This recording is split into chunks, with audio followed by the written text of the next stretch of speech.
Well, hello everyone, Dan Hurd, Dan Hurd Prospecting here. Welcome back to my channel. And if you're new, welcome! I hope to earn your subscription today.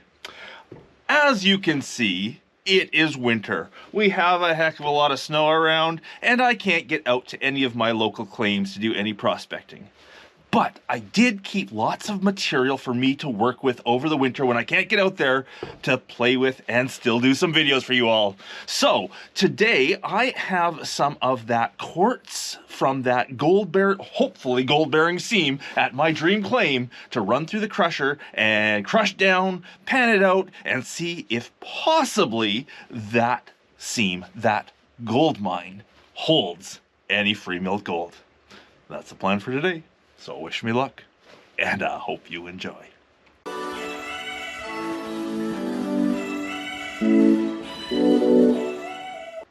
Now, before I get to the hard work, a lot of my viewers have commented in the past saying that, Dan, we can't get out there prospecting on our own. We can't get outside for whatever reason, live in the city, disabled, anything like that. They can't do it on their own, and they love living vicariously through my adventures. Well, that brings me to today's sponsor, because today's sponsor has another great way of enjoying the outdoors when you can't get out there. Today's video is sponsored by Fishing Clash. Thanks to them, I get to make these videos for you guys to watch. Fishing Clash is a mobile-based game that is all about fishing. It's a free download for iOS and Android, so why don't you download it right now and check it out.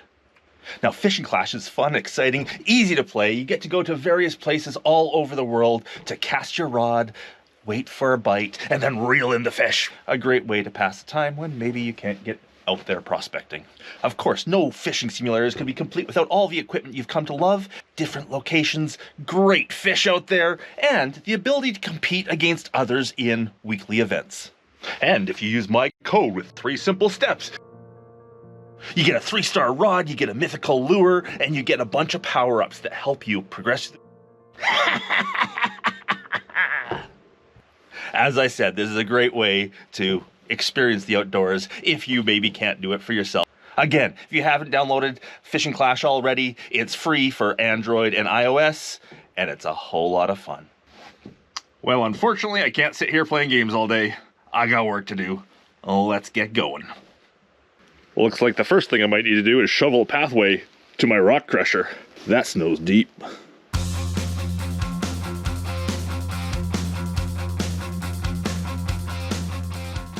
And now I have to dig out around the rock crusher.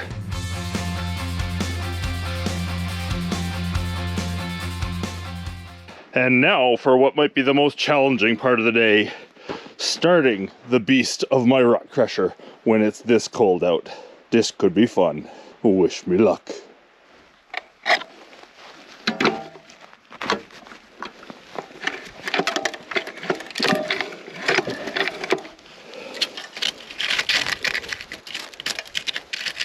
I hope there's fuel in there. I better go fill that up. So I was having a heck of a time getting it started, realized that the main crusher was not actually turning over when I pulled the machine. So I opened it up to find out what's going on. Looks like a little mouse or something started to make a nest inside here. There's also a lot of material left over from previous crushing that I do have to get rid of because I don't want it contaminating this load. So I'll take a few minutes and clean that out nicely. But there's the inside of my crusher. Rat nest and all cleaned out and put back together. Tighten everything up, and then we can start starting it again. Well, that was definitely a challenge. I had to take the belts off. I had to get the special Go Juice. Spray it in the carburetor. I think she's going. Maybe I need more Go Juice. Go Juice, go.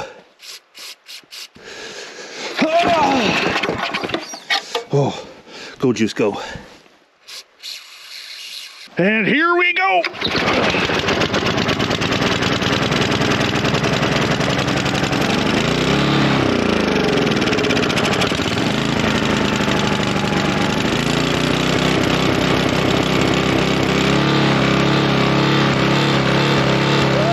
The belts are back on. Let's get a bucket. Let's get everything ready to go. Running at daylight here. That took too long. Okay, I've got the material I need to process here. This backpack is full of that material from that gold mine I discovered on my dream claim. If you haven't seen that video, go back and watch it. It was exciting.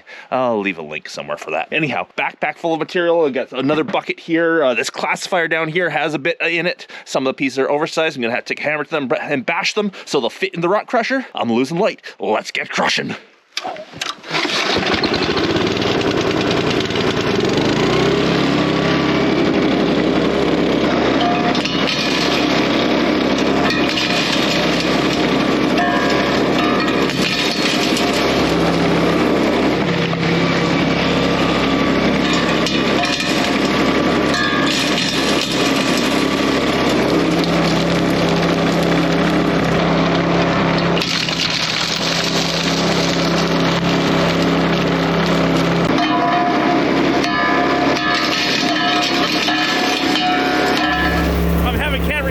GoPro again, so cell phone it is.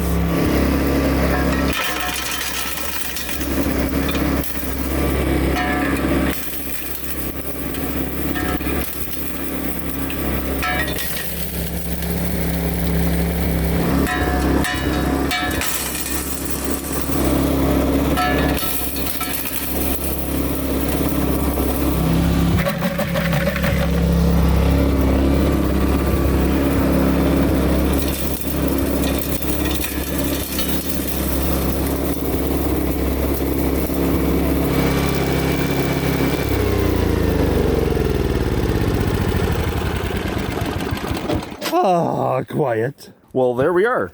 One bucket of crush from the discovered gold mine at my dream claim. Now it's a case of processing it to see what it had in it. My crusher here does not have an output screen, so it is anything that's being crushed inside is being kicked out. We do get the odd larger piece up to like quarter or half inch, but the vast majority of this stuff is coming out at, sub 1/8. The vast majority. We do get the odd bigger rock pop through. I could recrush those if I wanted to get a really good accurate assay of what's in here, but right now I'm just trying to figure out if this place has gold or not. So it's not going to matter if I, lose a few pieces that could have gold hidden inside them. I've got more than enough here to give me a good result.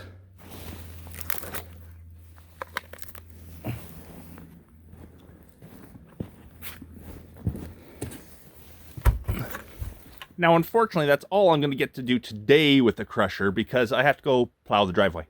Oh well, what you get for living in Canada in snowy season. Gotta get the snow off the driveway. Tomorrow, I will finish here. And that'll be right here in the video. Although it's supposed to snow tomorrow.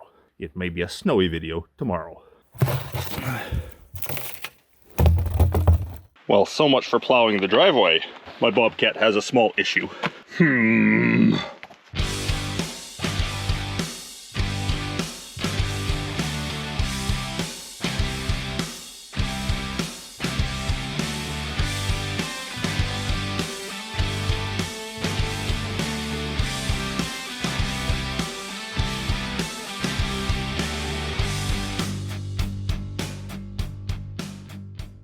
Okay, back here for day 2. Time to take that crush material, that stuff there, put it in there, and see what it has in it. Let's go down to the panning tub and give it a shot. And lucky me, I have my amazing wife, Dana, here helping me today. She's gonna film for me. Here we go. Uh-oh, I think I have a problem. My panning tub is frozen. Down to the creek we go. There we go. A place to pan with icebergs and everything.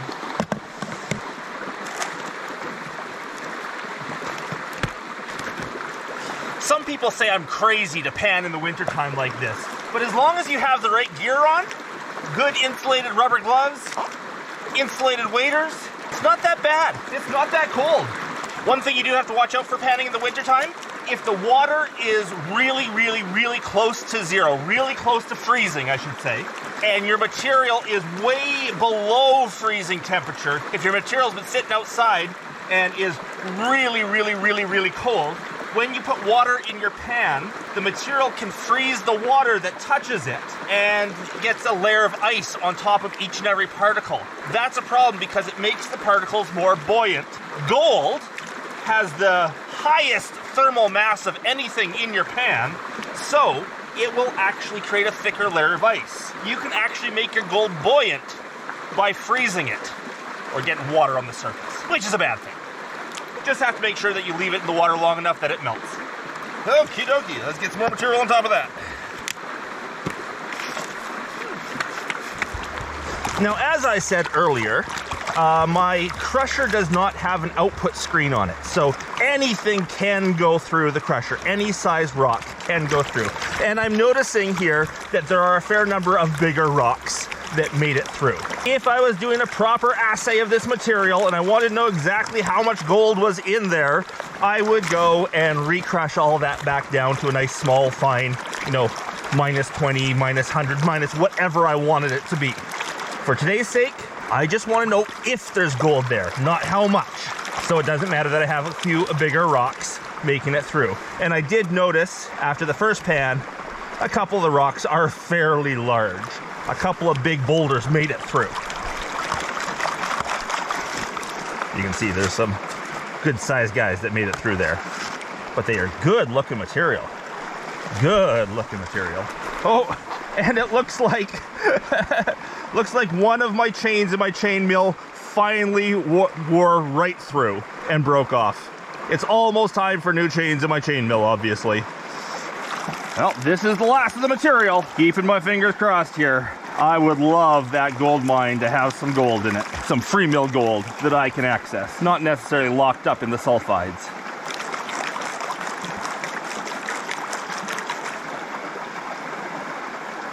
I think at this point I'm going to take these rocks out, set them aside to investigate later. Have a good look at them, see if there's any visible gold on their surfaces or anything like that.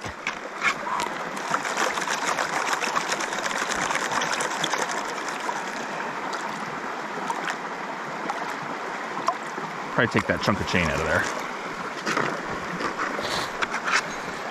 Oh, I'm hoping. I'm hoping. Come on, gold. Come on, gold. And no big chunks. Couple little chunks. Not very. Oh, never mind. I was gonna say not very much. Actually, a whole lot. It's tiny, tiny, tiny, tiny gold. GoPro will not pick that up at all. I'll have to get out the close-up camera for that. But there was one bigger chunk, one, you know, that the eye could really see. And then I noticed a whole just line, a haze of yellow across the top. Let's get the close-up out and look at that. Dana's just running my close-up cameras in the truck, so she's going to grab that for me. Then we'll show you those close-up pictures. So there we go. All of that is actually a very, very fine powdered gold. You can see the black sand, the iron pyrites and everything, but above it, no doubt about it, that is fine, fine, fine gold. And, you know, considering how much I crushed, that's a fair amount. Again, I don't know actual grades here. I was just looking for the presence of gold, and it's definitely telling me there is gold in that gold mine. It's exciting. Obviously, more work needs to be done, but I've got a gold mine. Now, considering how fine the gold was in the pan, very doubtful I'll actually see any on these rocks. But here's a good idea, a good look at what the ore looks like. This is a quartz with pyrites going through it, sulfides going through it. Beautiful looking gold ore. And here's a piece here that has a bit more of the host rock, the shale that this stuff comes in around it. You can see here's a piece that was weathered a bit more. The sulfides have rusted on it. Again, doubtful I'll see any gold in any of this stuff because the gold in the pan was so unbelievably fine, but nice looking gold ore.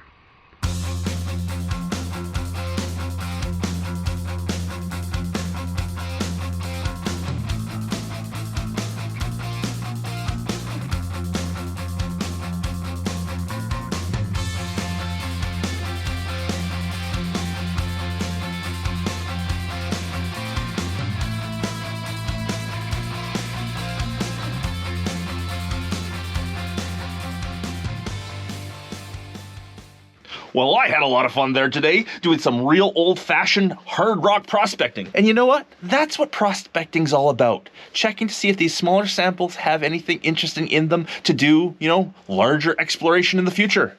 That's prospecting for you. Anyhow, I hope you enjoyed the video. If you did, please leave me that thumbs up. If I haven't earned your subscription already, I hope I've earned it now. And a big thanks to everyone for watching, especially my patrons. Because of the support of my patrons, I get to make these weekly episodes of Dan Hurd Prospecting. Now it's time to sit back, relax, and maybe play some more games. Please support my sponsor, Fishing Clash. Check them out, download them. It's a free download for both iOS and Android, and it's a lot of fun. Hope you're all having a great day, and until the next video, bye.